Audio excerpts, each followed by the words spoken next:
Mi nombre es Silen Colín del Río y soy presidenta de Duchenne México Parent Project.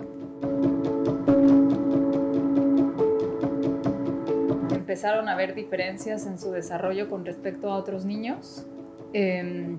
Hoy, conociendo más de la enfermedad, te puedo decir que desde los 2 años y medio, tenía síntomas evidentes que en ese momento no sabíamos que eran evidentes para Duchenne. Pero no fue hasta casi cerca de cumplir los 5 años que él seguía teniendo un retraso motor muy evidente en comparación con los niños de su edad. Y seguimos viendo especialistas hasta que fue gracias a una terapeuta en rehabilitación física que detectó el signo de Gowers. Y para mí, pues ese fue el signo que marcó toda la diferencia, porque ahí fue cuando ya nos dijo: es necesario descartar distrofia muscular de Duchenne, y nunca antes habíamos escuchado hablar de esa enfermedad.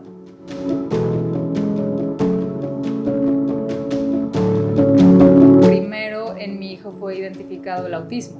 Entonces el autismo también conlleva visitar a muchos médicos, a muchos especialistas. Pasamos por visitar un genetista, que normalmente es quien tendría que detectar la enfermedad.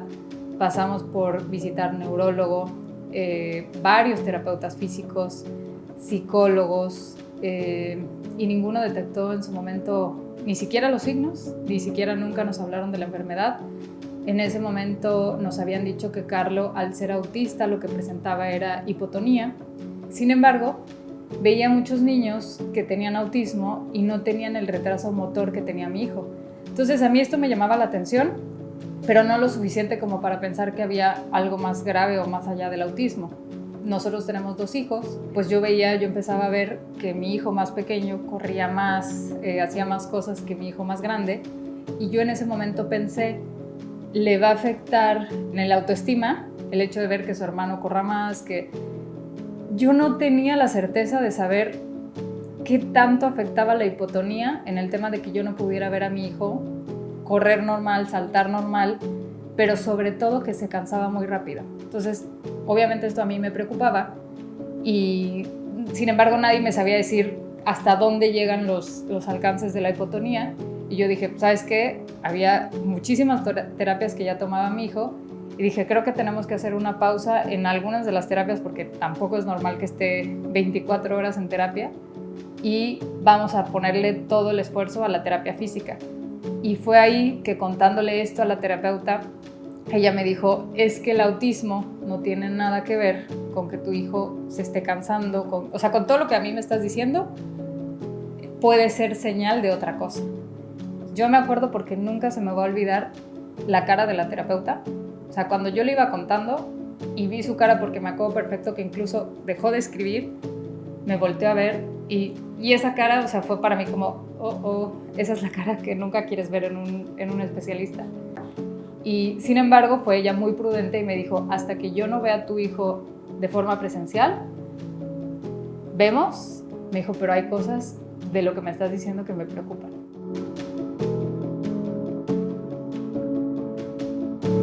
Bueno, Carlo es muy pequeño, tiene 5 años. Por el tema del autismo, él no tiene una comunicación igual que como lo tendrían otros niños de 5 años. Sin embargo, yo notaba que él ya tenía frustración por no poder hacer las mismas cosas que un niño de su edad. Es decir, si bien no lo comunicaba de forma verbal, esa frustración estaba presente, y los papás nos damos cuenta. O sea, sabemos cuando hay algo que inquieta a tus hijos. No te lo necesitan decir, ¿no? Uno tiene esta brújula para saber algo fuera de lo normal está pasando. Pero aquí pasa otra cosa. Si tú no eres capaz de confiar en un doctor, ¿en quién vas a confiar? Tú vas al doctor y depositas en ellos tu confianza.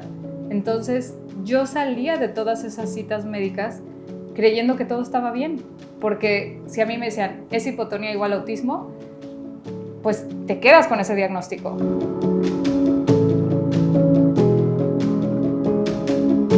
Recuerdo la última cita, cuando estuve con el genetista, nos atendió en 15 minutos.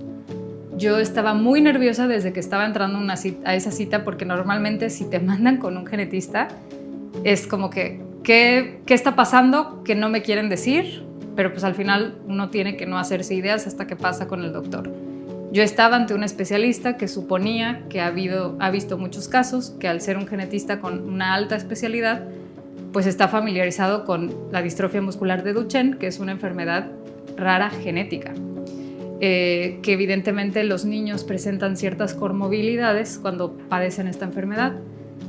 Él no prestó mucha atención, volteó a ver a mi hijo, fue una cita muy rápida, lo vio, lo exploró mínimamente y me dijo hipotonía, lo mismo que me habían dicho todas las otras personas. Y entonces yo salí de ahí súper contenta. A pesar de la cita tan rápida, yo salí muy contenta porque dije, a ver, esta persona conoce y muchas otras enfermedades.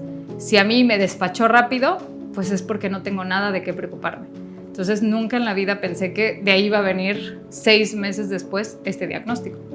Porque obviamente sales de ahí pensando, pues todo está bien, estoy con la persona con la que tengo que estar.